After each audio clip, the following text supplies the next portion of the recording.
नमस्ते, म टोपलाल भुसाल। म अहिले सन्देहरका नगरपालिका वडा नम्बर 10 मा रहेको यो ग्रिन पार्कमा रहेको छु। यो पार्कमा चाहिँ एकदम व्यवस्थित तरिकाले बनाइएको छ। बच्चा खेल्नको लागि विभिन्न चाहिँ जनावरका स्तम्भहरू राखेर यो धोबीका सल्लाहका बिरुवाहरू हुर्काइराखेको छ। यसमा चाहिँ सन्देहरका नगरपालिका र वडा यो व्यवस्थापन समितिले अलि विशेष तरिकाले ध्यान दिएर यसको सरसफाइमा यो घाँसहरू काट्ने, मलजलहरू गर्ने र तलपट्टि जुन बच्चाको लागि खेल्नको लागि राखिएका खेलौनाका सामग्रीहरू छन् यिनलाई अझै व्यवस्थित र सरसफाइमा विशेष ध्यान दिन पर्ने देखियो। र यसमा सबैजना यहाँ आएर अवलोकन गरी यसको यसलाई प्रचार गरेर चाहिँ बाहिरसम्म चिनाउन र पर्यटक भित्राउनको लागि महत्त्वपूर्ण भूमिका खेल्नुहुनेछ भन्ने कुरा अपेक्षा गरेको छु। र आउने यहाँ जुन आउनुहुन्छ उहाँहरूलाई चाहिँ यो अवलोकन गर्न आउने मानिसहरूलाई मैले के भन्न चाहन्छु भने यहाँको सरसफाइमा आफूले ल्याएका खाएका खानेकुराहरूलाई एउटा निश्चित ठाउँमा राख्ने, यहाँ डस्टबिनको पनि एउटा अभाव देखेँ मैले।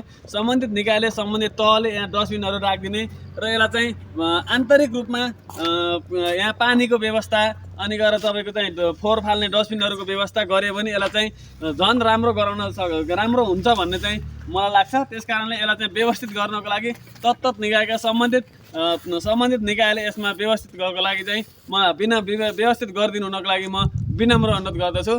धन्यवाद।